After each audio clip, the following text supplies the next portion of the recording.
सुनिए भाई, जो लेट आए हैं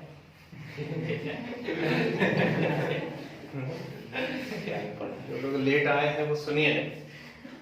तो आज का अपना वादा था कि हमें आज production of charge on colloid पढ़ना है और उसकी एप्लीकेशन पढ़ना है कि यदि किसी कोलाइड के ऊपर चार्ज प्रोड्यूस हो जाता है उससे क्या क्या चीजें होने वाली हैं, है ना। तो लास्ट क्लास के अंदर जो है हमने क्या देखा, वहां पर कुछ पॉजिटिवली चार्ज कोलाइड और कुछ नेगेटिवली चार्ज कोलाइड मैंने बता दिया।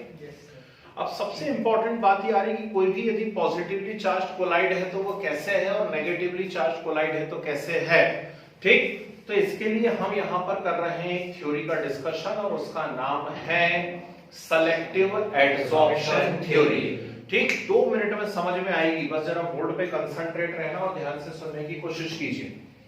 मान लीजिए मेरे पास कोई एक इलेक्ट्रोलाइट है AgNO3 और इस AgNO3 के अंदर मैंने कोई दूसरा एक इलेक्ट्रोलाइट मिला दिया है Ki, ठीक। अब AgNO3 के अंदर मैंने Ki मिलाया हुआ है और जैसे ही AgNO3 में Ki मिलाता हूं तुरंत एकदम से वेरी फास्ट रिएक्शन होती है और AgI का क्या मिल जाता है हमको, प्रेसिपिटेट। केमिकल काइनेटिक्स यदि आपने पढ़ा हुआ होगा तो ध्यान करिएगा कि वेरी फास्ट रिएक्शन के अंदर ये एग्जांपल हमने लिखा हुआ है, ठीक है ना। बस ये बात वहां पर अलग है कि मैंने वहां पर आपको AgCl लिखवाया हुआ होगा, ठीक। तो AgCl का प्रेसिपिटेट लिखवाया होगा, यहाँ पर AgI का प्रेसिपिटेट बन रहा है, समझ रहे बात को, ठीक है ना। अब क्या होने वाला है इसके अंदर जरा देखिए ध्यान से। ये जो प्रेसिपिटेट बना है हमने लास्ट क्लास में पेप्टाइजेशन नाम की चीज पढ़ी हुई है कि यदि किसी भी चीज के फ्रेश प्रेसिपिटेट में कोई सूटेबल इलेक्ट्रोलाइट मिला दिया जाए तो वो काय में कन्वर्ट हो जाता है, कोलाइड में कन्वर्ट हो जाता है।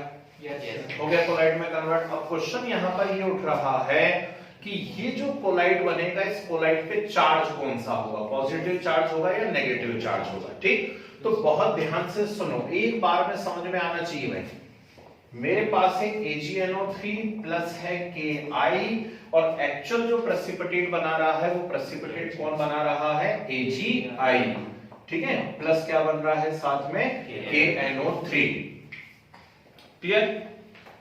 अब होगा क्या इसके अंदर, इसे देखते हैं। देखो AgNO3 था तो AgNO3 जो है वो कैसे टूटा, Ag positive and NO3 negative, ठीक। और Ki कैसे टूटा है, K positive and I negative के अंदर टूटा है। अब इसके अंदर एक्चुअल प्रेसिपिटेट बनाने का काम कौन कौन कर रहा है, तो प्रेसिपिटेट बनाने का यहाँ पे काम कर रहा है Ag और साथ में कौन कर रहा है, I कर रहा है, ठीक है।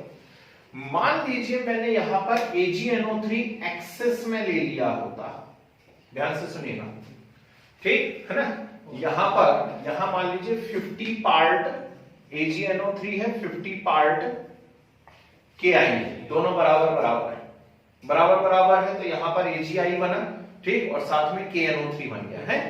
लेकिन मान लीजिए मैंने 100 पार्ट, गुड आफ्टरनून जी, 100 पार्ट AgNO3 ले लिए होते, 100 पार्ट AgNO3 ले लिए होते और साथ में 50 पार्ट क्या लिया होता, Ki, ठीक। अब हुआ क्या, इन दोनों की रिएक्शन हुई और इन दोनों की रिएक्शन से क्या बन गया, AgI बन गया, बन गया AgI। ये AgI का प्रेसिपिटेट बना है यहाँ पर। मान लीजिए ये AgI का पार्टिकल है या AgI का कोई भी एक यहाँ पर कोलाइडल पार्टिकल या प्रेसिपिटेट पार्टिकल है। अब ध्यान से सुनना, जब आप एक्सिस में AgNO3 ले रहे थे तो नेचुरल सी बात है ना कि यार यहाँ पे Ag पॉजिटिव भी तो एक्सेस में हो गए, ठीक। तो जितने Ag पॉजिटिव है, 100 Ag पॉजिटिव है, लेकिन I केवल कितने हैं, 50, ठीक। तो 50I को नेगेटिव, 50I से कंबाइन होने के लिए Ag भी कितने चाहिए हैं, 50। तो रिमेनिंग Ag क्या करेंगे, नेचुरल बात है कि हर एक Ag पॉजिटिव की टेंडेंसी होगी कि मैं I नेगेटिव से जाकर के जुड़ जाऊं और AgI बना दूं, लेकिन क्या सभी को मौका मिल पा रहा है, नहीं मिल पा रहा है, ठीक, क्योंकि Ag का नंबर ज्यादा हो गया है और I का नंबर कैसा है, कम है, ठीक। तो जितनों को मौका मिला उनने तो AgI बना लिया। अब जिन Ag को मौका नहीं मिला जिन Ag को मौका नहीं मिला वो क्या करेंगे, वो आकर के इसके ऊपर चिपक जाएंगे ऐसे, ये ठीक। तो जिनको मौका नहीं मिला Ag को, वो वहीं पर आकर के AgI पार्टिकल के ऊपर क्या हो जाएंगे, चिपक जाएंगे। और जब उसके ऊपर आकर के चिपक जाएंगे तो इस प्रकार से ठीक इसके ऊपर कौन सा चार्ज प्रोड्यूस हो जाएगा, पॉजिटिव चार्ज प्रोड्यूस हो जाएगा। कुछ गुस्सा दिमाग के अंदर पक्का है, ठीक। तो ये होता है सेलेक्टिव एड्सॉर्प्शन, ठीक। मतलब क्या हुआ है, पर्टिकुलर चार्ज आकर के उसके ऊपर चिपक गया है और उसने उस पार्टिकल को क्या दे दिया है, अपना चार्ज दे दिया है। तो ये जो पार्टिकल ये पूरी तरह कैसा चार्ज हो जाएगा, पॉजिटिवली चार्ज। तो ये जो कोलाइड यहां बनेगा ये पॉजिटिवली चार्ज कोलाइड, ठीक। अब उल्टा कर दूं कंसेप्ट को, सर वो जो NO3 नेगेटिव भी तो एक्सेस में होगा, फिर वो क्या करेगा? बिल्कुल सही, बहुत ही प्यारा क्वेश्चन पूछा कि NO3 नेगेटिव क्या करेगा। नेचुरल सी बात है, ये इस थ्योरी का एक ड्रॉबैक है, क्योंकि ये थ्योरी ये नहीं बता पा रहा कि NO3 नेगेटिव क्या करेगा। इसलिए तुरंत इसके 2 मिनट बाद मैं आपको एक और थ्योरी बताऊंगा, नाम रहेगा इलेक्ट्रिकल डबल लेयर थ्योरी, ठीक है। तो इलेक्ट्रिकल डबल लेयर थ्योरी से आपको अपने सारे क्वेश्चंस का आंसर मिल जाने वाला है, चिंता नहीं करें, ठीक। तो फिलहाल हम यहां पर पॉइंट को चेंज कर देते हैं। वापस से मैंने AgNO3 लिया और उसमें Ki डाला, AgNO3 के अंदर मैंने Ki डाला तो फिर से यहां पर AgI बना, ठीक। और साथ में क्या बन गया, KNO3 बना। AgI प्लस क्या बन गया इसके अंदर, KNO3 बन गया। क्लियर है बात, ठीक है ना। अब एक्सेस में मैंने किसे ले लिया, Ki। अब मैंने एक्सेस में ले लिया Ki को। जब Ki को एक्सेस में ले लिया तो K पॉजिटिव भी एक्सेस में होगा और I नेगेटिव भी एक्सेस में होगा, हो गए। अब Ag पॉजिटिव आया कंबाइंड होने के लिए AgI से I से, और उसने क्या बना लिया, AgI बना लिया। अब 50 Ag थे और 100 I थे, 50 Ag थे और 100 I थे। तो Ag जो है 50 Ag सिर्फ 50 I को ही क्या कर पाएगा, न्यूट्रलाइज, बाकी I तो बचे रह गए ना। तो बाकी I भी की इच्छा होगी कि हम भी Ag से जुड़े, तो वो आकर के इसके ऊपर क्या होते चले जाएंगे, चिपकते चले जाएंगे, ठीक। तो अब इसके ऊपर कौन चिपक गया, I नेगेटिव, और I नेगेटिव जब इसके ऊपर चिपक गया तो अब इस कोलाइड पे कैसा चार्ज आ गया, नेगेटिव चार्ज आ गया। यस, आइए एक बात समझो। तो theory of production of charge on colloid की यदि हम बात करते हैं तो कोलाइड पे चार्ज इन 2 मेथड से प्रोड्यूस हो सकते हैं, मतलब 2 प्रोसेस से। आपको देखना पड़ेगा एक्सेस में आप कौन सा इलेक्ट्रोलाइट ले रहे हैं। जो भी इलेक्ट्रोलाइट एक्सेस में है उसका जो आयन, जो भी इलेक्ट्रोलाइट एक्सेस में है उसका जो आयन कोलाइड फॉर्मेशन में प्रेसिपिटेट करता है, पार्टिसिपेट करता है, वही जाकर के कोलाइड के ऊपर भी क्या हो जाता है, चिपक जाता है और उस कोलाइड को चार्ज दे देता है। क्लियर है बात, ठीक। अब जैसा कि भैया ने पूछा और बाकी लोगों के भी दिमाग में आया होगा, पूछ नहीं पाए वो बात अलग है, कि यदि यहाँ AgNO3 एक्सेस में था तो सिर्फ Ag पॉजिटिव थोड़ी ना एक्सेस में, NO3 भी तो एक्सेस में है ना। या यहाँ हम बात करेंगे Ki की तो सिर्फ K एक्सेस में थोड़ी ना है, I भी तो एक्सेस में है। तो I अकेला एक्सेस में नहीं, K भी एक्सेस में, तो ये क्या होता है ना। तो इसका आंसर मिलता है हमें नेक्स्ट थ्योरी से, और वो थ्योरी है इलेक्ट्रिकल डबल लेयर थ्योरी, ठीक। अब इलेक्ट्रिकल डबल लेयर थ्योरी क्या कहती है, चलिए इसके बारे में बात करते हैं। ध्यान से सुनिएगा, डायग्राम बना के बताने की कोशिश करता हूं।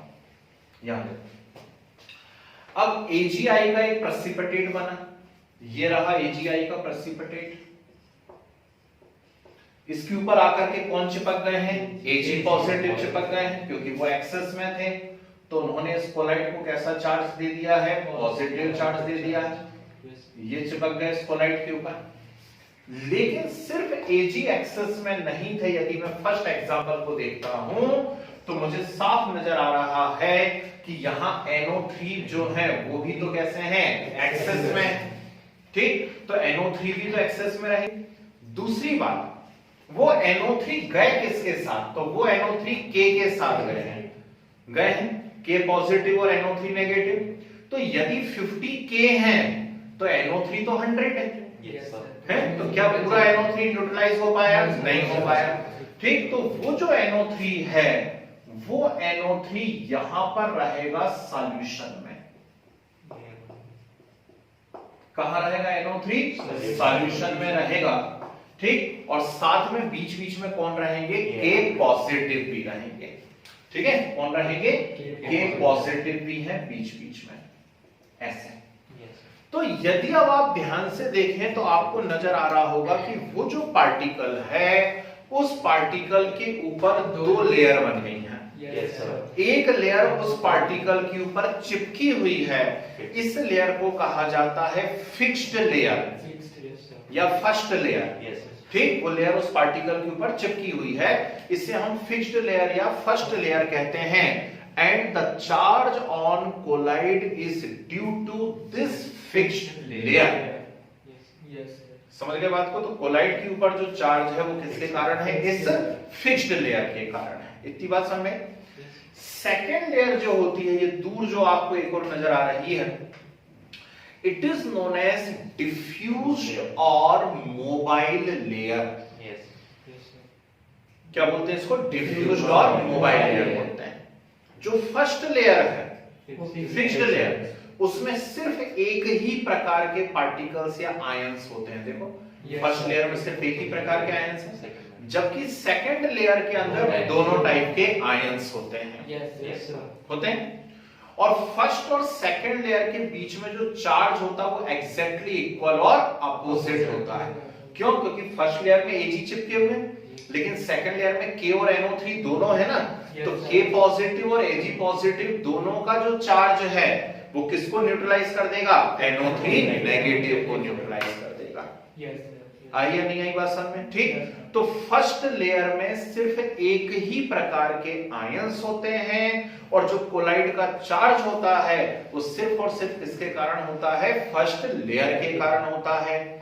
सेकंड लेयर में दोनों टाइप के आयंस होते हैं, सेकंड लेयर में दोनों टाइप के आयंस होते हैं, और उसका जो नेट चार्ज होता है वो फर्स्ट लेयर के इक्वल और अपोजिट होता है। किसी भी एग्जांपल से, इससे लूं या इससे लूं, ठीक। अब एक और मजेदार बात आ रही है, यदि आप ध्यान से देखें तो फर्स्ट लेयर में एक्सेस में Ag पॉजिटिव है, और सेकंड लेयर जो है उसमें एक्सेस में कौन है? NO3 negative. मतलब फर्स्ट और सेकंड लेयर में अपोजिट चार्जेस हैं, और कहीं भी यदि अपोजिट चार्जेस रहेंगे तो वहां पर एक पोटेंशियल क्रिएट होगा। होगा? क्या बोलते हैं उस पोटेंशियल को? जीटा पोटेंशियल, ठीक। इलेक्ट्रोकाइनेटिक पोटेंशियल और जीटा पोटेंशियल। गुस्सा कुछ दिमाग के अंदर, ठीक। ये है भैया, मैंने आपको इकट्ठी दो थ्योरीज बता दी हैं। एक आपको बता दिया सेलेक्टिव एडसॉर्प्शन, और सेकंड बता दिया आपको इलेक्ट्रिकल डबल लेयर थ्योरी, है ना। तो पहले जरा हम इतने नोट्स बनाते हैं, फिर इसके बाद इसी थ्योरी पर बेस्ड एक जबरदस्त क्वेश्चन बताता हूं, दैट इज कोएगुलेशन, ठीक है ना। चलिए, हेडिंग क्या डाली आपने? कुछ नहीं, डालो heading origin of charge on colloid.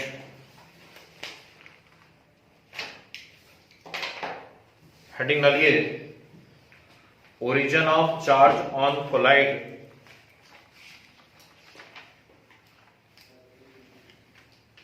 जी, लिखिए इसमें first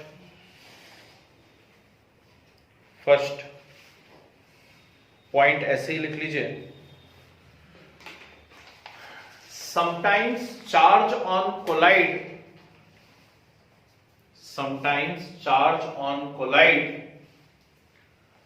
originate due to frictional electrification,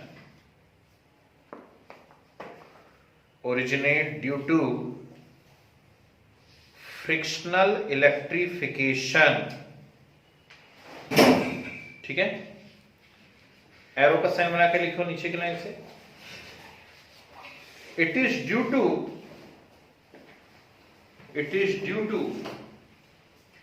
rubbing off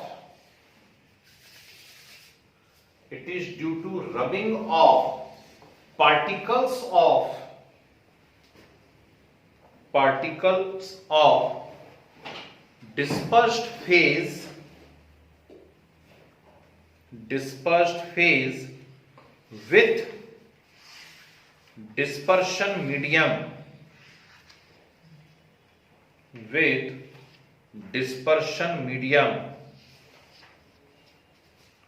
ठीक है जी। चलिए नेक्स्ट सेकंड, लेकिन अब हेडिंग डाल करके फ्रिक्शनल इलेक्ट्रिफिकेशन ऐसा बहुत कुछ काम का था नहीं, इसलिए हमने उसको ऐसे ही निपटा दिया। तो अब सेकंड है, नेक्स्ट है, हेडिंग डाल करके लिखिए selective adsorption of ions. Selective adsorption of ions.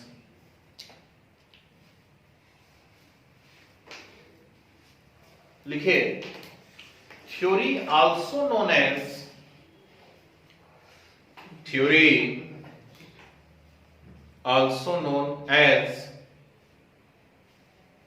preferential adsorption theory.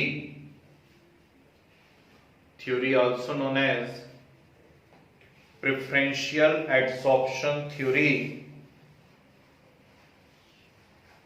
And according to this theory, sir please repeat, आपकी आवाज नहीं आ रही थी। theory also known as preferential adsorption theory. Preferential adsorption theory. And according to this theory, the particles of dispersed phase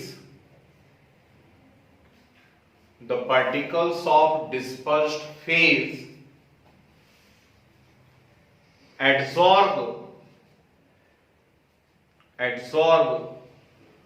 only those ions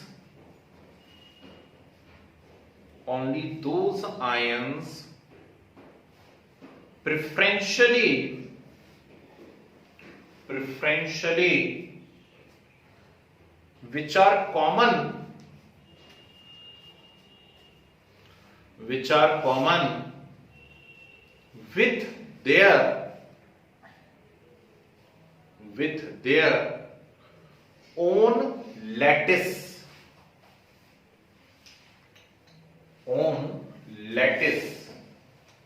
ये वाली reaction लिखो, AgNO3 plus Ai gives AgI plus KNO3। मतलब first point note कर लेना, ए और B note नहीं करना है, फर्स्ट पॉइंट नोट कीजिए।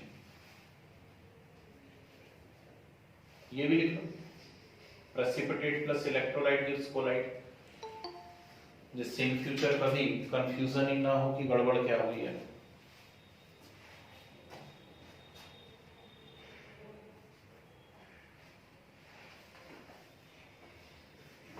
ओके चलो आगे बढ़ो।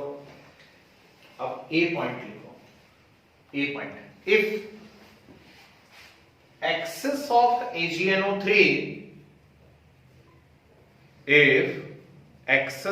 AgNO3 reacts with Ki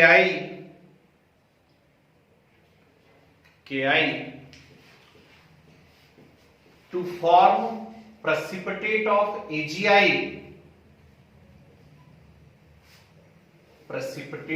AgI, then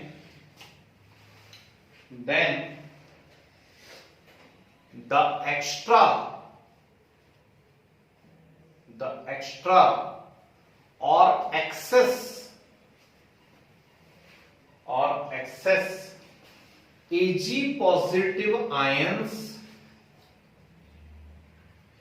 Ag positive ions present in solution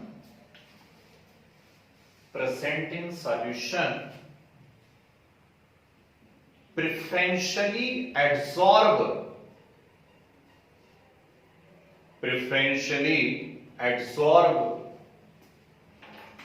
on AgI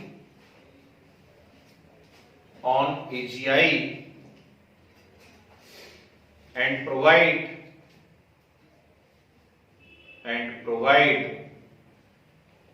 positive charge to the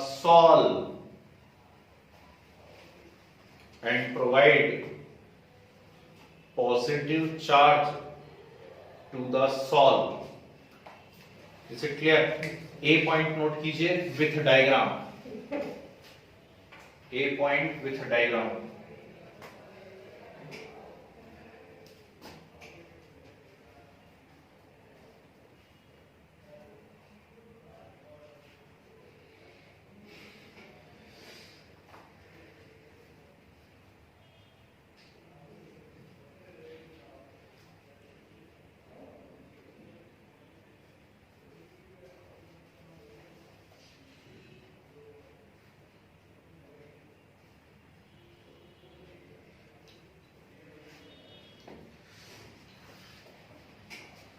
हो गया? यस डायग्राम भी बना लो तो हमेशा परमानेंट मेमोरी में चली जाएगी चीज। चलिए बी पॉइंट लिखते हैं। if in above reaction excess of Ki is present, excess of Ki is present, now the extra I negative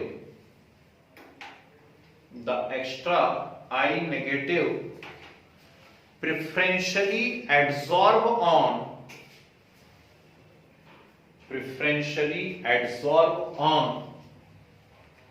AgI particle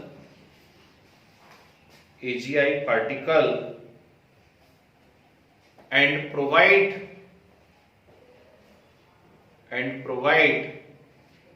negative charge to the solve, and provide negative charge to the solve.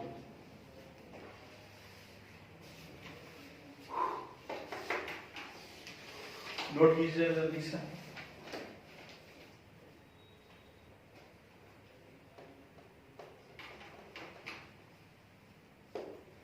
B point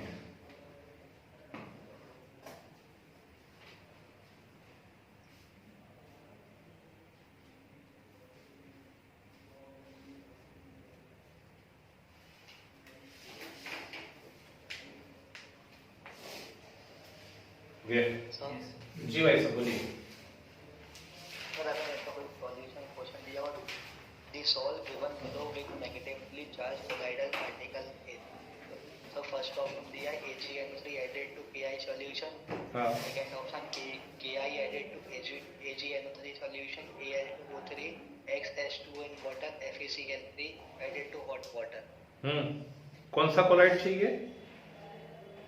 sir negatively charge.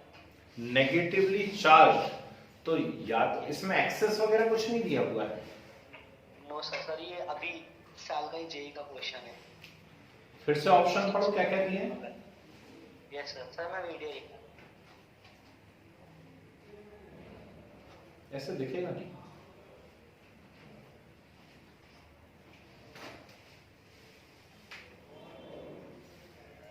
दिख नहीं रहा यार। AgNO3 added to Ki solution है ना, yes sir, और Ki added to AgNO3 solution, ठीक। Al2O3 dot XH2 in water, hydrated salt को अपन ने कैसा लिखा हो तो पॉजिटिवली चार्ज होते हैं, है ना। और FeCl3 added to hot water, FeOH whole thrice, ये भी पॉजिटिवली चार्ज होगा, ठीक। A और B में से कोई ऑप्शन आना चाहिए अब इसके अंदर, है ना। तो AgNO3 को ऐड करा है Ki सॉल्यूशन के अंदर, मतलब निश्चित बात है कि एक्सेस में कौन है? Ki है, ठीक। तो एक्सेस में Ki है तो कौन जाकर के चिपकेगा? I नेगेटिव, मतलब वही आंसर आएगा बेटा आपका, ठीक है ना। चलिए बढ़िया, बहुत अच्छी अप्रोच है ना। बाकी लोग भी ऐसे क्वेश्चन देखते, समझ में आ गया भाई साहब। तो Ki सॉल्यूशन में मिला है, यानी एक्सेस में कौन है वहां पर? Ki। तो आपका फर्स्ट ऑप्शन मुझे दिख रहा है, ये आ जाना चाहिए। और कुछ भी है क्या? यस सर एक और है। सीधा तो करो उसको, मेरी गर्दन तिरछी हो जाएगी। कॉपी थोड़ी सी घुमाओ ना, ऐसे घुमाओ ना, हाँ ऐसा। अब कौन सा नंबर का क्वेश्चन है? 36। When the silver nitrate solution is added, थोड़ा इधर करो, दिख नहीं रहा। Added to, क्या लिखा हुआ है? पोटेशियम, पोटेशियम हाँ iodine solution, potassium iodide solution, ठीक है ना। तो सिल्वर नाइट्रेट को पोटेशियम आयोडाइड में मिलाया है, then the salt produced is, ठीक है। सुन लो भैया, बाकी लोग भी क्वेश्चन सुन लो। पोटेशियम आयोडाइड को किसमें, सिल्वर नाइट्रेट सॉल्यूशन के अंदर मिलाया, तो अब एक्सेस में कौन है यहाँ पर, AgNO3, ठीक। तो ऐसा उसमें पूछा हुआ है, ऐसे ऑप्शन दे दे करके पूछा हुआ है कि सॉल्व क्या रहेगा, AgI और फिर NO3 नेगेटिव रहेगा या AgI Ag पॉजिटिव रहेगा, कैसा रहेगा, है ना। यदि ये एक्सेस में है तो फिर क्या रहेगा उसमें, AgI Ag पॉजिटिव, है ना। उसमें AgI I नेगेटिव दिया है आंसर में, AgI I negative, AgI I negative नहीं, तो एक्सेस में कौन है, फिर सॉल्यूशन देख लो क्या है, क्या सर एक्सेस में नहीं दिया यहाँ पे, when silver nitrate solution is added to a potassium iodide solution then the salt produced is, इसके आगे कुछ एक्सेस और डिफरेंशियल, और दोनों में सॉल्यूशन टर्म यूज की हुई है, AgNO3 सॉल्यूशन को KI सॉल्यूशन के अंदर मिलाया है, ठीक है ना। salt पूछा है, salt then the salt produced is, salt SOL, उससे क्या फर्क पड़ता बेटा, सॉल तो बनेगा ही ना, सॉल तो ये है ही, उससे कुछ नहीं होता, सॉल तो अलग चीज है ना। सॉलिड एंड लिक्विड को हम क्या बोल रहे हैं, सॉल बोल रहे हैं, समझ रहे हो, ठीक है ना। तो इसमें तो फिर प्रिडिक्ट नहीं कर सकते आपकी क्या होना है, कुछ ना कुछ देना चाहिए। एक चीज जो एक्सेस में है हम उसी से प्रिडिक्ट कर सकते हैं, बिना उसके आप प्रिडिक्ट नहीं कर पाओगे, समझ रहे बात को, ठीक है ना। तो भेज के रखो जरा, एक और बार क्वेश्चन मुझे व्हाट्सएप पे भेज दो, मैं एक और बार चेक करता हूँ उसको, जब तक है ना अपन आगे लिखते भी जाते हैं, मैं चेक भी करता हूँ। चलो नेक्स्ट हेडिंग आ लो जरा, electrical double layer theory, electrical double layer theory.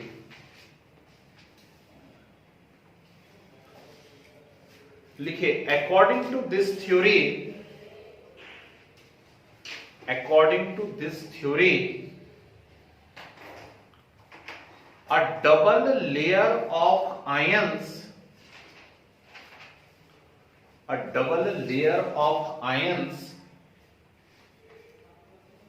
appear at the surface of solid, a double layer of ions appear at the surface of solid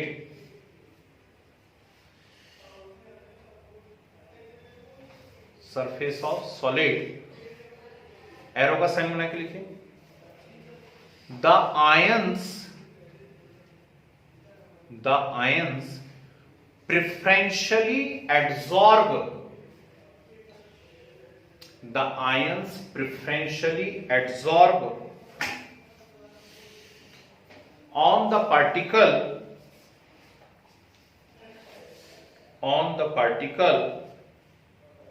form first layer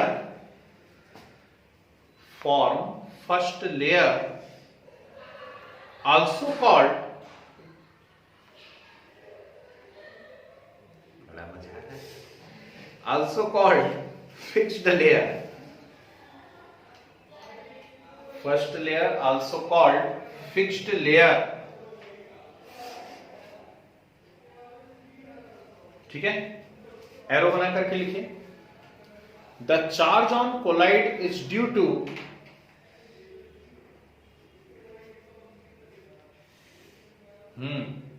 बिल्कुल सही बात है, ठीक। हाँ क्या बोला मैंने, the charge on colloid is due to fixed layer. अभी क्वेश्चन आ गया पढ़ाते पढ़ाते, बाकी लोगों को ही बता देते हैं। क्वेश्चन आया है कि water alone is not very effective to remove dirt from clothes, why, ठीक है ना। तो आ रहा है बेटा, रुक जाओ जरा थोड़ा सा, इमल्शन अपन पढ़ेंगे, मिसेल है ना, क्लींजिंग एक्शन ऑफ सोप, तो बात समझ में आ जाएगी, है ना, ठीक। तो यदि भूल गए हो तो फिर मैं अभी बता दूंगा, थोड़ा इंतजार करो वहां तक पहुंचने दो, है ना, ठीक है। चलिए आंसर देना जरूरी है, फिर एरो बना करके लिखिए। वाला पार्ट पढ़ा दिए, केमिस्ट्री इन एक्शन या एवरीडे लाइफ तो हम बहुत पहले पढ़ा चुके ना, पूरी यूनिटी पढ़ा चुके है ना, लाइफोफोबिक, सब पढ़ा दिए बेटा, लायोफिलिक, लायोफोबिक, हेड जो होता है वो कैसा होता है, लायोफोबिक, टेल जो होती है वो लायोफिलिक, ठीक है ना, ये हम पढ़ चुके हैं, वहां पे नहीं पढ़ा मैं रिपीट करवा दूंगा, चलो टेंशन मत लो, अभी जो चीज चल रही पहले उसे तो चलने दें। एरो का साइन बना के लिखिए जल्दी से। The second layer consist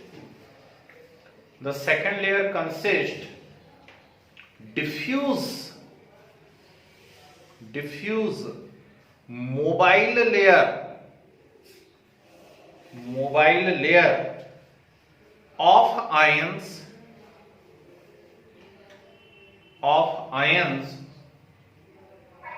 and it is known as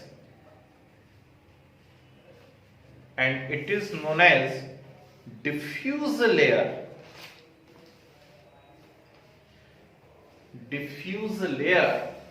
which consist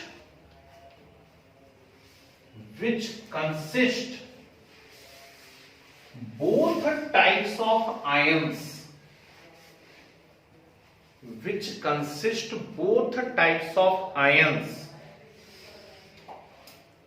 वापस से एरो का साइन बना के लिखिए। The net charge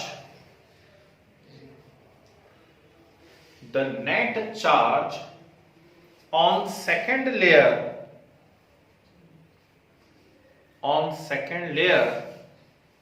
is exactly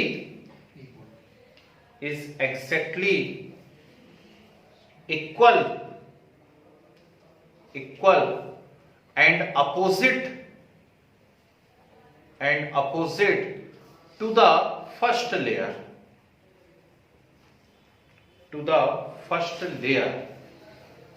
ठीक है।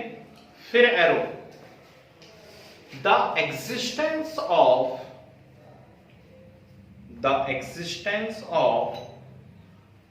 opposite charges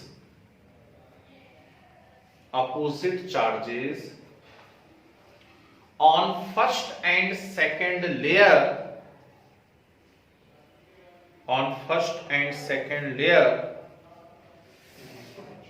leads to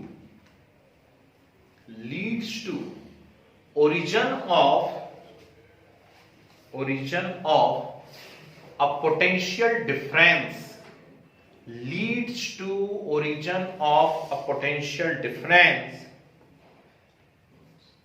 it is known as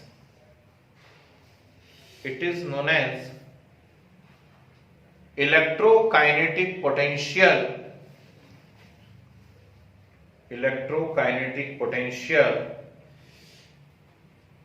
or zeta potential, ZETA, zeta potential, ठीक है जी। एक और बात लिख लीजिए एरो का साइन बना करके। The double layer of opposite charges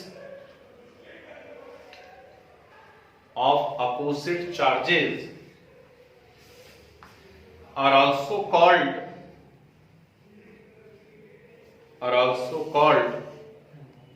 Helmholtz electrical double layer. नाम सुना है हेल्महोल्ट्ज का? 11th class Gibbs Helmholtz equation, वही है uncle, Helmholtz electrical double layer जी।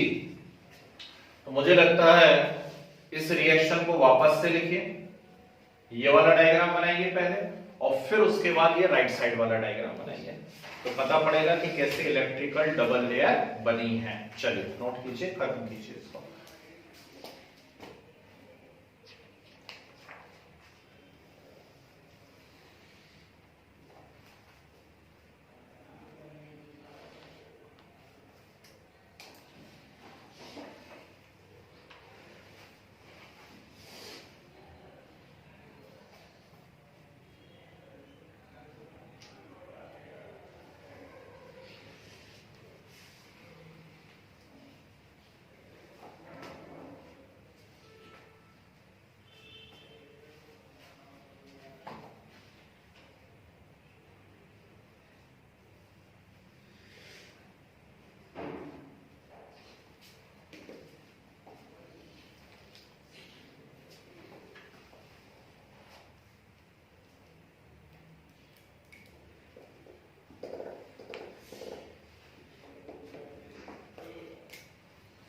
जी सर जैसे यहाँ पे 100 NO3 नेगेटिव है तो वो 100 के 100 NO3 नेगेटिव वहाँ पे वैसे डिस्पर्स रहेंगे और के पॉजिटिव वहाँ पे डिस्पर्स ही रहेंगे पूरे 50 के पॉजिटिव और 100 NO3 नेगेटिव है, तो पूरे 100 NO3 नेगेटिव है, बीच बीच में 50 के पॉजिटिव फंसे हुए हैं, तो जितने के पॉजिटिव हो NO3 नेगेटिव को न्यूट्रलाइज कर लेंगे। अब रिमेनिंग जो NO3 है वो इस Ag पॉजिटिव के साथ एक पोटेंशियल डिफरेंस क्रिएट करेंगे, उसको हम बोलेंगे जीटा पोटेंशियल। ठीक है, चलो भाई बढ़े हम आगे। नेक्स्ट साइड वाली और लगा लीजिए जरा पहली फुर्सत में most important, that is coagulation. Coagulation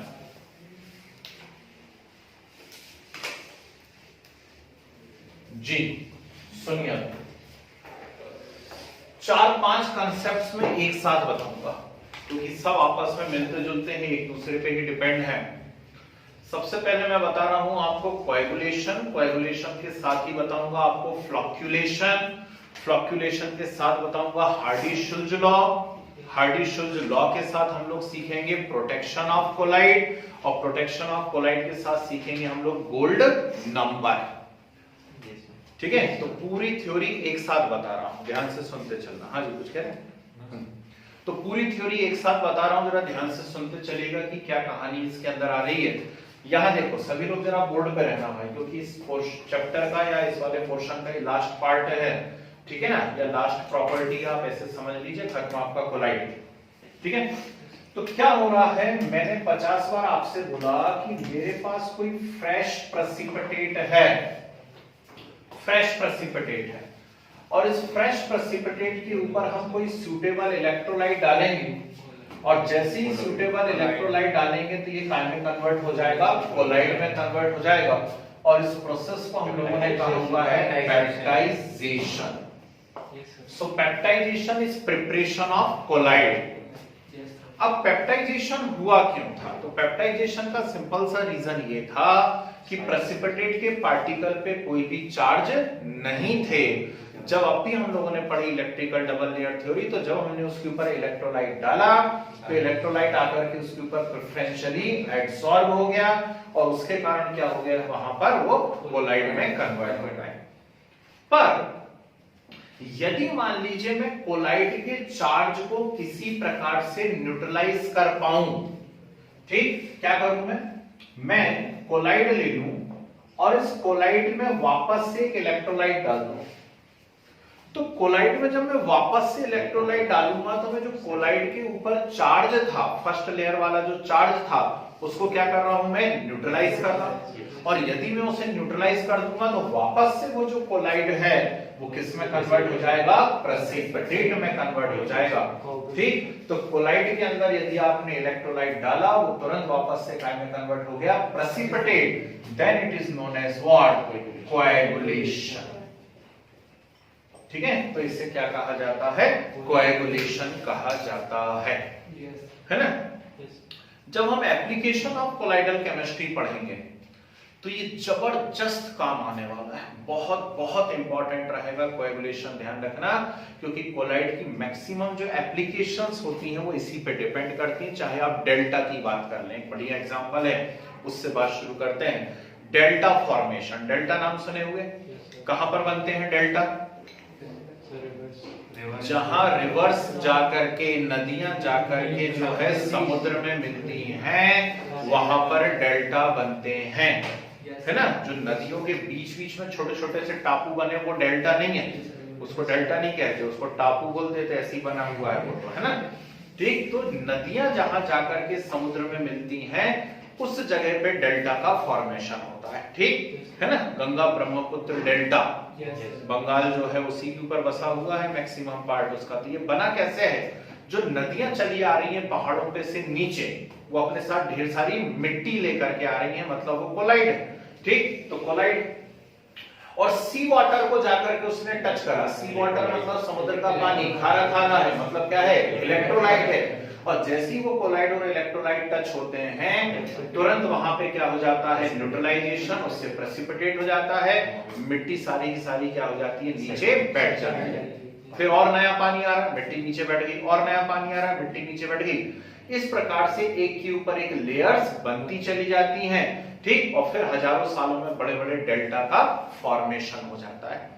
समझ रहे बात को? तो ये जितने भी डेल्टा बने हुए हैं उसके पीछे ये साइंस है। कभी छोटी मोटी कट लग जाती है, यदि घर के अंदर बॉयज के साथ अक्सर होता होगा, है ना, दस्त उठा करके वो अपनी एक पट्टी चिपका ली, क्या बोलते हैं उसको, ठीक, या डेटॉल सेवलॉन कुछ लगा लिया, है ना। बॉयज के पास एक और स्टाइल होती है, एलम रखा रहता है, फिटकरी एक बड़ा सा ऐसा टुकड़ा, ठीक, हल्का सा पानी में डुबाया और घिस दिया अपन ने, होता है। तो छोटी मोटी जो क्लॉटिंग मतलब कहीं पे ब्लीडिंग हो रही है वो क्या हो जाती है, बंद हो जाती है। क्यों? क्योंकि ब्लड क्या है यहाँ पर, ब्लड है कोलाइड, और एलम क्या है यहाँ पर, इलेक्ट्रोलाइट, ठीक, तुरंत वहां पे क्या हो जाता है, कोएगुलेशन यानी क्लॉट बन जाता है। समझ गए बात को? तो ये बड़ा ही इंपॉर्टेंट सा कंसेप्ट है कोएगुलेशन। यदि मान लीजिए आपने एक्सेस में इलेक्ट्रोलाइट डाल दिया है, ध्यान से सुनिए, यदि आपने एक्सेस में इलेक्ट्रोलाइट डाल दिया है तो ये जो प्रेसिपिटेट बनेगा, ये जो प्रेसिपिटेट बनेगा ये पूरा परमानेंटली ही प्रेसिपिटेट बन जाएगा, ये वापस से कोलाइट में कन्वर्ट नहीं होगा, तो हम इसे क्या कहेंगे, कोएगुलेशन। पर यदि आपने कम अमाउंट में इलेक्ट्रोलाइट डाला, तो कम अमाउंट में इलेक्ट्रोलाइट यदि डाला है तो वो वापस से काय में कन्वर्ट हो सकता है, कोलाइट में कन्वर्ट हो सकता है। मतलब प्रोसेस रिवर्सेबल हो सकती है, और यदि प्रोसेस रिवर्सेबल हो सकती है तो उसे कहेंगे फ्लॉक्यूलेशन। ठीक है, दोनों एक ही बात, फ्लॉक्यूलेशन भी वही है और कोएगुलेशन भी वही है, लेकिन फ्लॉक्यूलेशन रिवर्स हो सकता है, कोएगुलेशन रिवर्स नहीं होता है। आगे इतनी बात समझ में, ठीक है ना। अब यदि आप ध्यान दें टर्म के ऊपर, तो ये चाहे फ्लॉक्यूलेशन हो रहा हो या कोएगुलेशन हो रहा हो, दोनों के पीछे जो रिस्पॉन्सिबल फैक्टर है वो रिस्पॉन्सिबल फैक्टर इलेक्ट्रोलाइट है। ठीक है, रिस्पॉन्सिबल फैक्टर कौन है यहाँ पर, इलेक्ट्रोलाइट।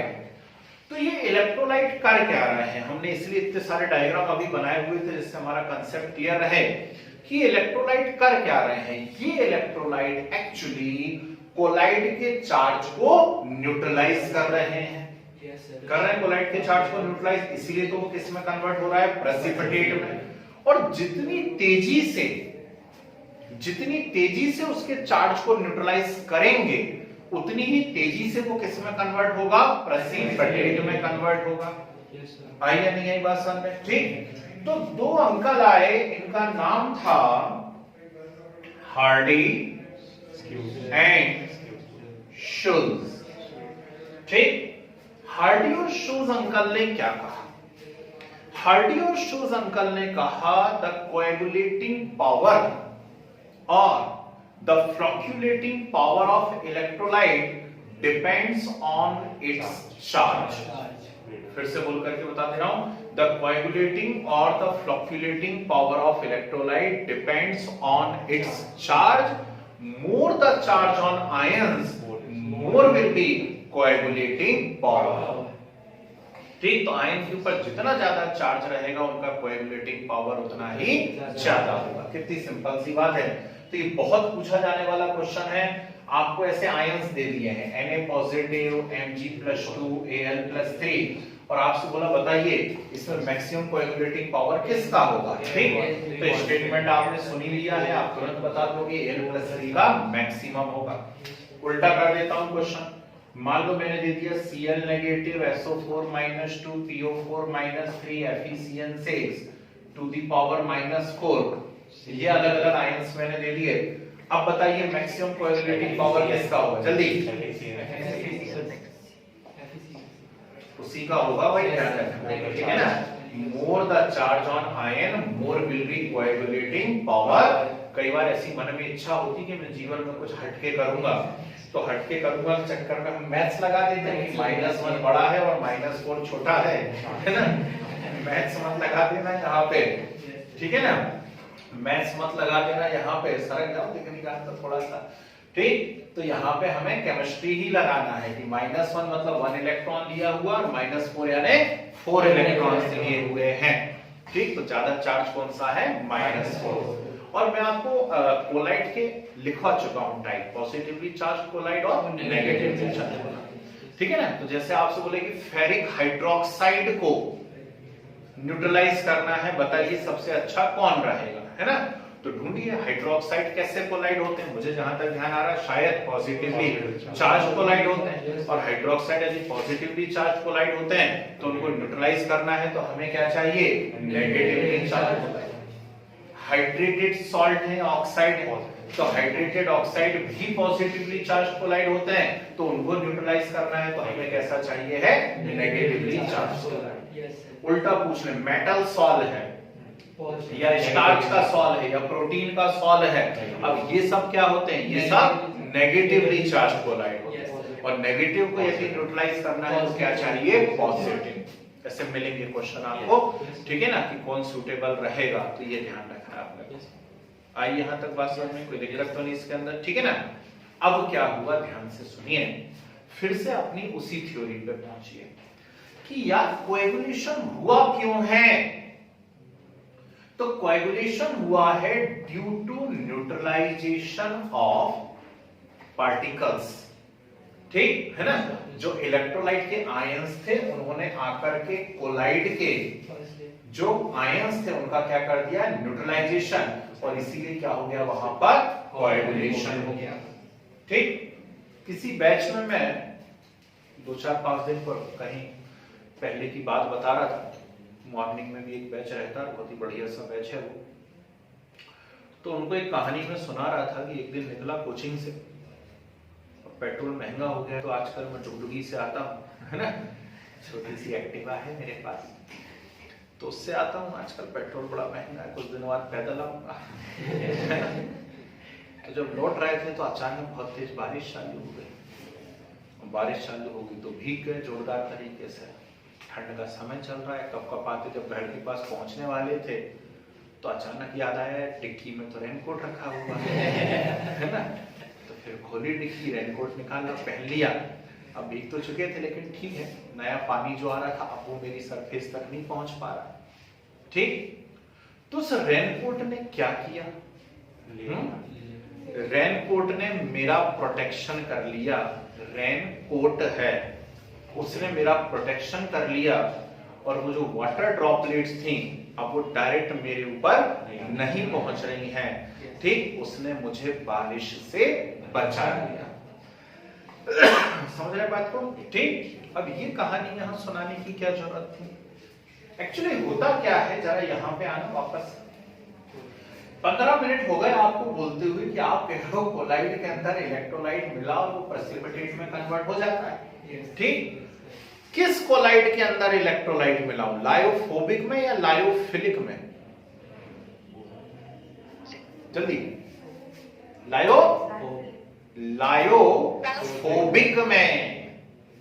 लायोफिलिक तो बेटा स्टेबल होते हैं, उनके ऊपर इलेक्ट्रोलाइट डालने से कोई भी इफेक्ट नहीं पड़ता है।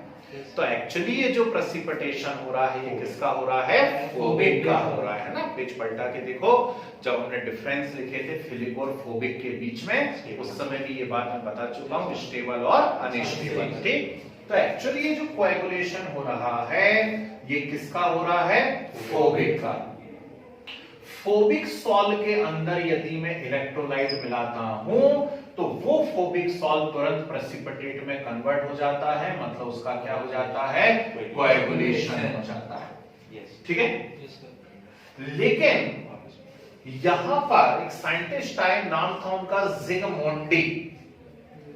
अब जिगमोंडी अंकल ने क्या देखा, जिगमोंडी अंकल ने देखा कि आप फोबिक सॉल ले लीजिए और इस फोबिक सॉल के अंदर मिलाइए थोड़ा सा फिलिक सॉल। फोबिक सॉल में क्या मिलाइए, थोड़ा सा फिलिक सॉल मिलाए, और अब ऊपर से डालिए इलेक्ट्रोलाइट। तो फोबिक में जब आप फिलिक मिलाएंगे और फिर ऊपर से इलेक्ट्रोलाइट डालेंगे तो अब देखते हैं आपकी नो कोएगुलेशन या नो प्रेसिपिटेशन। समझ गए बात को, ठीक। तो जो रेनकोट वाली कहानी सुनाई थी अब समझ में आ रहा है? Yes, है? sir. फिलिक ने क्या करा, यहाँ पर रेनकोट जैसा बिहेव करा है, उसने फोबिक के ऊपर एक लेयर बना ली है और अब वो इलेक्ट्रोलाइट के आयंस को डायरेक्टली उस तक नहीं पहुंचने दे रहा है। और जब इलेक्ट्रोलाइट के आयंस डायरेक्टली उस तक नहीं पहुंच पाएंगे तो न्यूट्रलाइजेशन नहीं होगा, और जब न्यूट्रलाइजेशन नहीं होगा तो क्या हो जाएगा, कोएगुलेशन भी नहीं होगा। गुस्सा दिमाग में? Yes, sir. ठीक है, याद नहीं कर पाओगे, ये सब समझने वाली बातें हैं, याद नहीं कर पाओगे, है ना? तो ये रीजन है कि कोएगुलेशन क्यों नहीं हुआ। आई यहां तक बात समझ में? ठीक। तो यहां फिलिक ने क्या किया, फिलिक ने एक्चुअली फोबिक का प्रोटेक्शन किया। किससे किया प्रोटेक्शन? इलेक्ट्रोलाइट से। That's why this complete process is known as protection of colloid. ठीक है, फिर से रिपीट कर दूं, this complete process is known as what? Protection of colloid, and the philic colloid are known as protective colloid. ठीक है, तो philic collide को क्या कहा जाता है? प्रोटेक्टिव कोलाइड, और इस पूरी प्रोसेस को क्या कहा जाता है? Protection of colloid. घुस गया दिमाग में? ठीक, चलिए अगला कंसेप्ट भी समझ ही लेते हैं, जब इतनी जिद कर रहे हो तो। यहां फोबिक सॉल्व, फोबिक सॉल्व कौन से होते हैं? तो जब मैं आपको डिफरेंस पढ़ा रहा था, यदि आपके पास कॉपी है और आप पेज पलटा सकें तो आप देखेंगे कि हमने पहला ही पॉइंट एग्जांपल लिखा होगा, है? और मैंने फिलिक में लिखवाया था स्टार्च प्लस वाटर, और फोबिक में मैंने लिखवाया हुआ है गोल्ड प्लस वाटर या मेटल सॉल्व, है ना? तो फोबिक के बेस्ट एग्जांपल कौन होते हैं? मेटल सॉल्व होते हैं। अब जब मेटल की बात चली ही है तो सबकी फेवरेट मेटल गोल्ड है ही गोल्ड, है ना? सभी की इच्छा होती ढेर सारा गोल्ड हो अपने पास, ठीक, कर्ण बन जाए, पूरा ऊपर से नीचे तक सोने में ढके रहे, है ना? तो हमारे पास फोबिक सॉल्व है, कौन सा फोबिक सॉल्व है? Gold solve. संभालना मालूम है, मेरे पास है गोल्ड सॉल्व, ठीक है? और इसमें मैंने इलेक्ट्रोलाइट डाला, कौन सा इलेक्ट्रोलाइट डाला? ठीक, NaCl, है ना? ठीक। अब किसी बैच में कोई मुझसे पूछ रहा था कितना गोल्ड सॉल्व दिया, तो मैंने कहा भैया अपनी तो ज्यादा से ज्यादा कैपेसिटी 1 तोला लेने की है, मतलब 10 ग्राम, है ना? वही आजकल 50,000 रुपए का चल रहा है, ठीक। तो हमने गोल्ड सॉल्व ले लिया, कितना ले लिया है? 10 मिलीलीटर। ध्यान से सुनना, ये डेटा आपके काम का है ना? 10 मिलीलीटर गोल्ड सॉल्व लिया और इसमें 1 मिलीलीटर NaCl डाला। जैसे ही 10 मिलीलीटर गोल्ड सॉल्व में आप 1 मिलीलीटर NaCl डालोगे, तुरंत वहां पर क्या बन जाएगा? प्रेसिपिटेट, नीचे बैठ जाएगा। हम पढ़ चुके हैं गोल्ड कोलाइड, ठीक है ना? तो गोल्ड कोलाइड है, उसके अंदर आपने इलेक्ट्रोलाइट डाल दिया, तुरंत क्या बन गया? वहां पर प्रेसिपिटेट बन गया। बना? वापस से ध्यान से देखना, गोल्ड सॉल्व लिया मैंने, कितना? 10 मिलीलीटर। अब इसमें पहले थोड़ा सा फिलिक मिला लिया, क्या मिला लिया? फिलिक। और फिर ऊपर से डाला मैंने NaCl 1 मिलीलीटर। अब मैं क्या देखता हूं? No PPG। अब प्रेसिपिटेट नहीं बना, क्यों? प्रोटेक्शन हो गया ना कोलाइड का, ठीक? प्रोटेक्टिव कोलाइड हमने डाल दिया। तो नेचुरल बात है, कोई भी पूछेगा ना भैया कितना डाला है, आपने फिलिक डाला तो कितना डाला, क्या पूछेगा? कितना डाला, क्या? मिलीग्राम में। कौन? फिलिक। क्यों डाला? जिससे वो 10 मिलीलीटर गोल्ड का 1 मिलीलीटर NaCl से कोएगुलेशन ना होने दे। फिर से बोल के बताऊं, आपने क्या डाला? फिलिक कोलाइड डाला, कितने मिलीग्राम डाला, ठीक? वो क्या कर रहा है?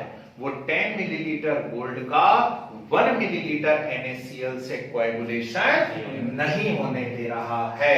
और ये जो मिलीग्राम में इसका अमाउंट है, इस अमाउंट को क्या कहते हैं? Gold number. क्या कहा जाता है इसको? Gold number. ठीक, जबरदस्त इंपॉर्टेंट क्वेश्चन आपसे पूछेगा व्हाट इज गोल्ड नंबर, है? तो गोल्ड नंबर एक्चुअली मास है। गोल्ड नंबर क्या है? मास है। किसका मास है? फिलिक कोलाइड का मास है, यानी प्रोटेक्टिव कोलाइड का मास है। किस यूनिट में है? मिलीग्राम में। वो क्या करता है? वो 10 मिलीलीटर गोल्ड का 1 मिलीलीटर NaCl से कोएगुलेशन नहीं होने देता। कुछ गुस्सा दिमाग के अंदर? ठीक है ना। अब मान लीजिए मेरे पास दो फिलिक हैं, ध्यान से सुनिएगा। दो फिलिक है मेरे पास। एक फिलिक का गोल्ड नंबर है 0.01 और एक फिलिक का गोल्ड नंबर है 1। ठीक है, बोलिए ज्यादा इफेक्टिव कौन रहेगा? 0.01। ठीक, इसको समझ लेना बात को। उसका मात्र 0.01 मिलीग्राम डाला और उसने प्रोटेक्शन कर दिया। और इसका 1 मिलीग्राम डालोगे तब जाकर के प्रोटेक्शन कर पाएगा। तो बोलो ज्यादा इफेक्टिव कौन होगा? 0.01 वाला। Means less the value of gold number, more will be protective power. अगली बात समझ में? ठीक, ये है भाई आपकी लास्ट प्रॉपर्टी कोलाइड की, है ना। बहुत प्यारे से नोट्स बनाते हैं इसके हम लोग, ठीक है। और फिर कुछ इमल्शन और गियर बता देते हैं, टाइम बचता है तो। ठीक, वैल्यू हेडिंग कोएगुलेशन लिखो। On adding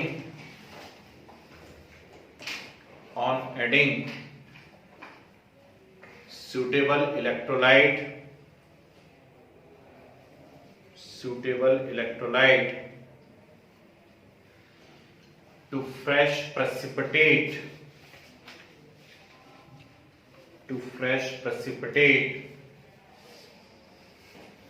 colloid is formed,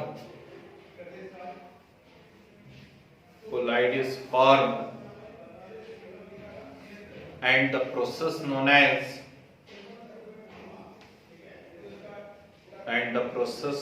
as coagulation. Oh, sorry. And the process known as peptidization. Colloid is formed and the process known as peptidization. ठीक है, एरो का साइन बना के लिखिए। The reverse of peptidization, नीचे की line से arrow का साइन बना के लिखो। The reverse of peptidization is coagulation. The reverse of peptidization is coagulation. Means when any suitable electrolyte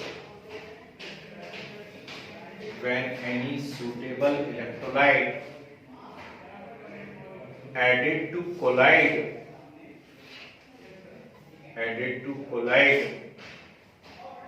then precipitate is formed.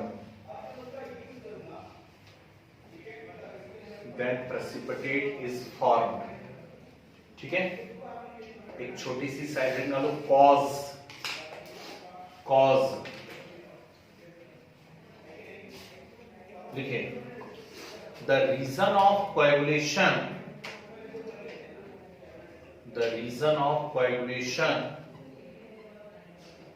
is neutralization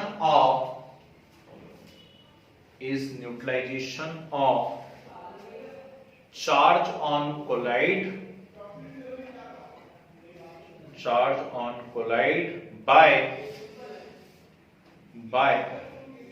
ions of electrolyte.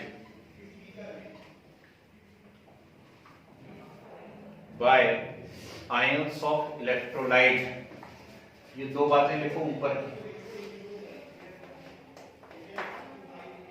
ऊपर की दो बातें लिखिए।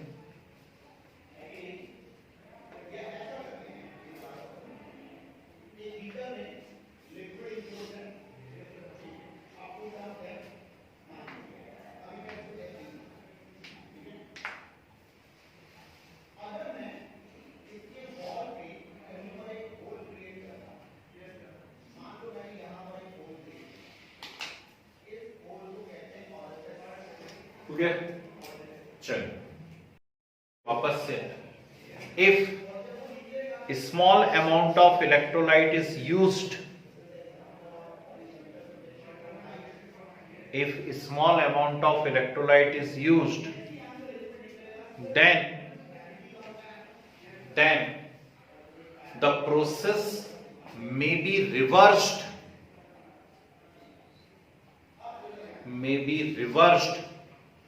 on shaking. Means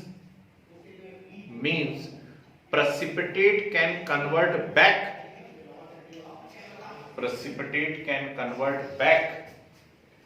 to collide, and it is known as flocculation. FLOCCULATION, flocculation. ठीक है, arrow बना लीजिए. but when process is permanent या irreversible,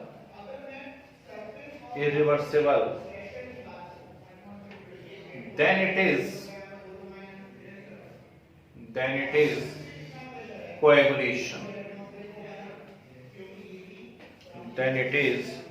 coagulation.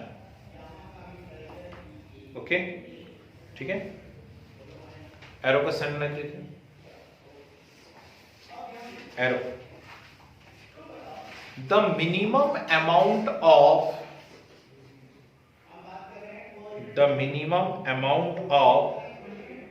electrolyte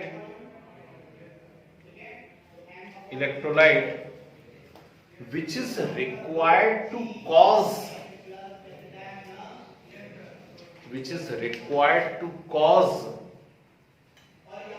the coagulation or flocculation,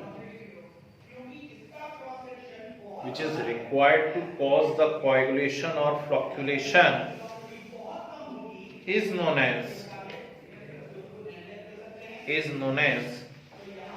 flocculation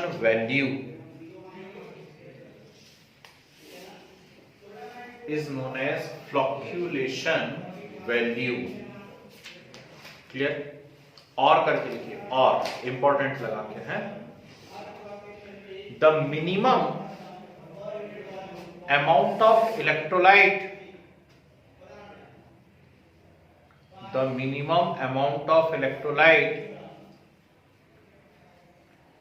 in millimoles.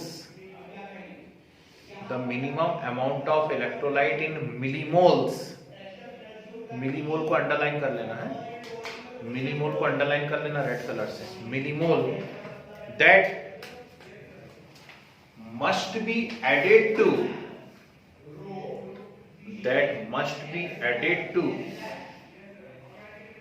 1 liter of colloid. 1 liter को underline करना. That must be added to 1 liter of colloid to bring about complete coagulation.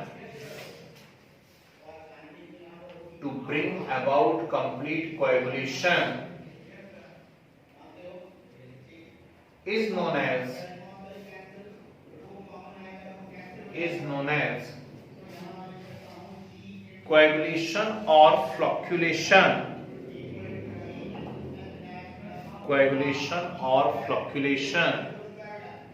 Or precipitation value.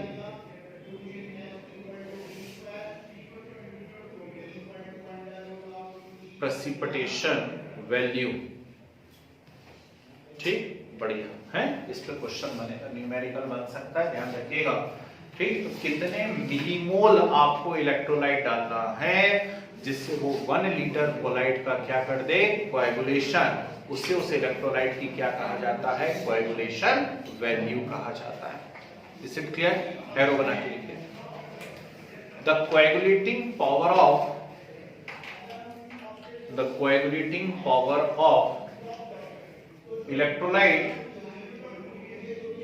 electrolyte depends on charge on its ions, charge on its ions.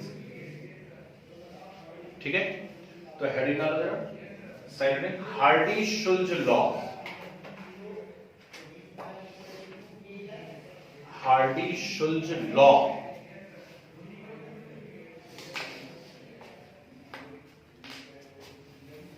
लिखे according to this law,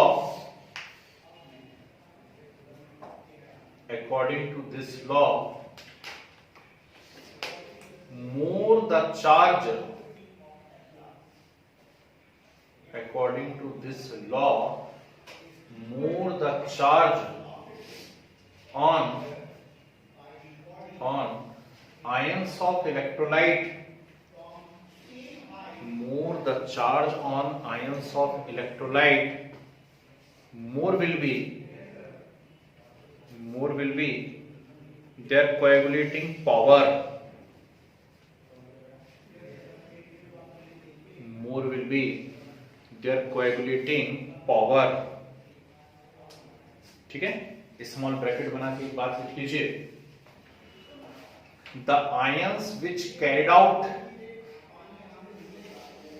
coagulation,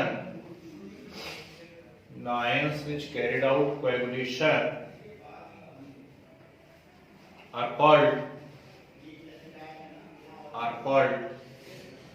coagulating ions,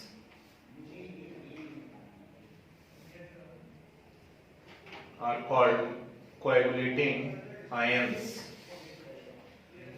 ठीक है, ये लिखिए NaMgAl वाली बात और ये वाली बात, ये दो अलग अलग पॉइंट ध्यान रखना है, एक पॉजिटिव के लिए और एक नेगेटिव के लिए।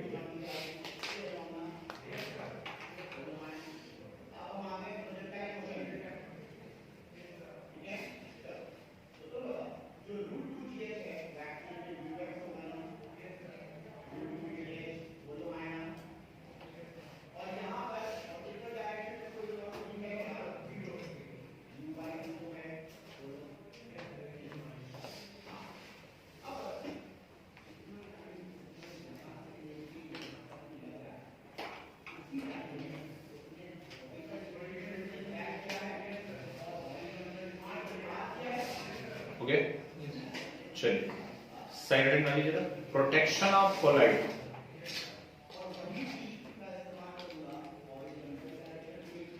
Protection of colloid. लिखे लायोफोबिक सॉल, हेडिंग वाली प्रोटेक्शन ऑफ कोलाइड लिखो, lyophobic sol easily convert into precipitate by adding electrolyte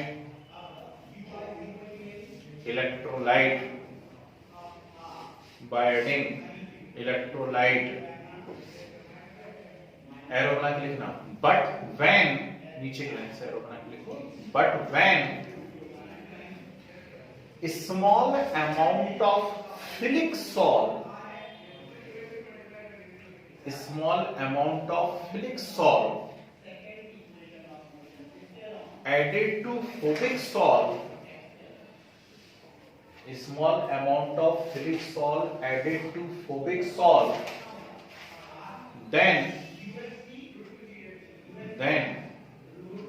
no coagulation takes place,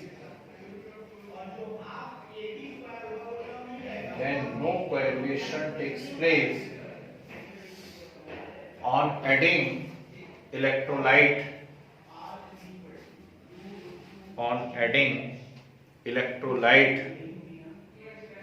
ठीक है, एरो बना के लिखो, it is due to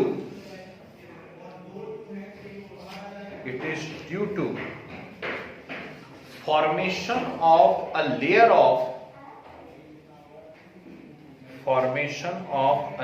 of Philic particles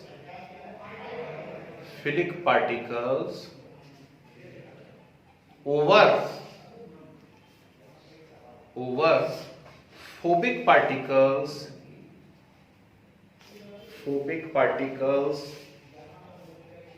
which stop contact with ions of electrolyte,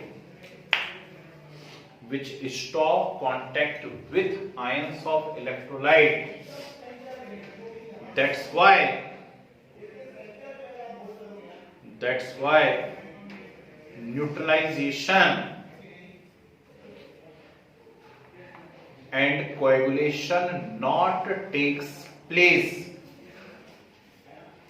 That's why neutralization and coagulation not takes place. It is known as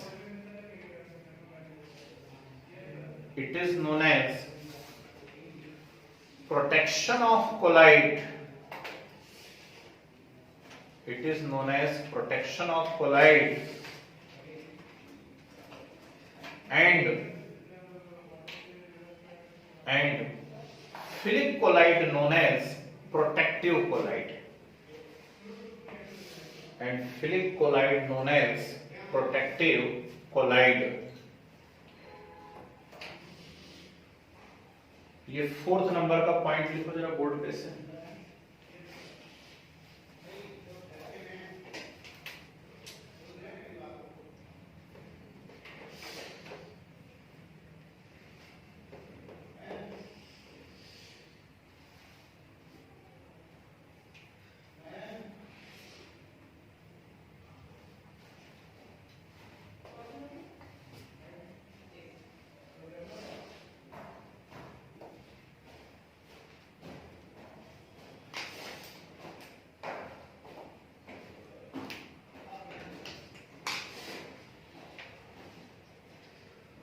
हो गया?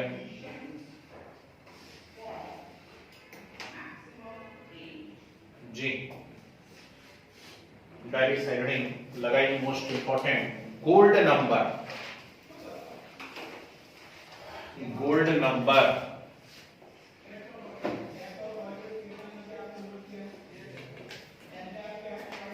लिखे। To explain protective power of philic colloid, to explain protective power of philic colloid, protective power of philic colloid, Zsigmondy लिखा है सामने, Zsigmondy,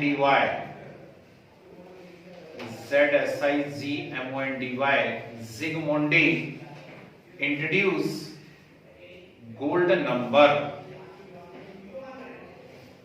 Zsigmondy introduce gold number. ठीक है जी। तो inverted comma में लिखिए जरा, इन्वर्टेड कॉमा लिखिए amount of philic colloid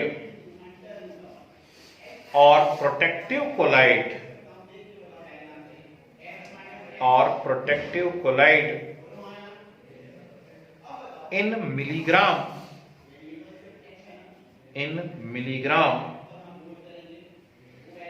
which is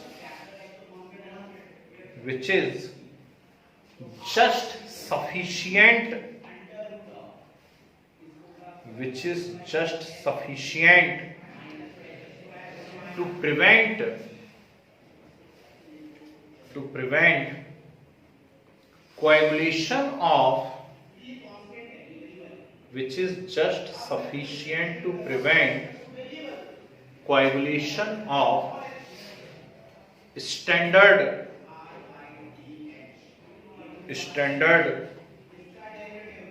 gold sol,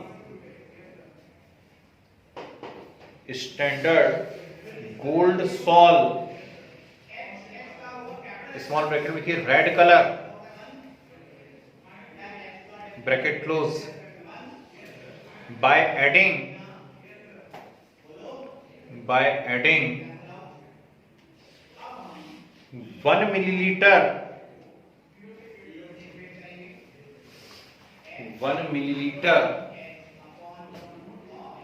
bracket में लिखे 10% bracket close NaCl is known as gold number, एक और पढ़ के देख लो, बात समझ में आ रही नहीं आ रही? Amount of philic chloride in milligram which is just sufficient to prevent coagulation of 10 milliliter gold sol by 1 milliliter NaCl. ये सीधी सीधी डेफिनेशन बोलती है ना। स्टैंडर्ड टर्म हटा दो, 10% हटा दो, रेड से ब्लू होना हटा दो, ठीक, तो कोएगुलेशन में क्या हो जाता है, वो रेड से ब्लू हो जाता है। इस चीज को जो चीज रोक देती है उसे हम क्या कहते हैं, गोल्ड नंबर कहते हैं, ठीक है। एरो का साइन बना के लिख लीजिए, less the value of gold number, less the value of gold number of philic chloride, less the value of gold number of philic chloride, more will be its protective power, more will be its protective power, ठीक है जी। ये दोनों बातें लिखी यहां board पे, ये दोनों बातें लिख लीजिए जिससे याद करने में आसानी रहेगी। तो वापस से भैया थोड़ा सा बच गया, आज 15 मिनट लेट क्लास चालू करी, इसलिए 15 मिनट का कंसेप्ट बच गया हमारा, ठीक, कोई बात नहीं, है ना। तो ये ऑलमोस्ट फिनिश है, आपकी यूनिट तो खत्म हो गई। नेक्स्ट क्लास में कुछ 2-3 न्यूमेरिकल्स करवाते हैं इसके ऊपर, साथ में इमल्शन जेल बता देते हैं, है ना, और एप्लीकेशन ऑफ कोलाइड बताते हैं। और साथ ही नेक्स्ट क्लास में हम स्टार्ट कर रहे हैं D block, transition metals, next class से चालू कर रहे हैं, ठीक। तो उस हिसाब से जो भी आपकी कॉपी वॉपी हो लेके आइएगा, या इसी में कंटिन्यू करें, क्योंकि फिजिकल यहाँ खत्म तो हो ही चुका है, ठीक है भाई, है ना। चलो तो इसे नोट कर लीजिए।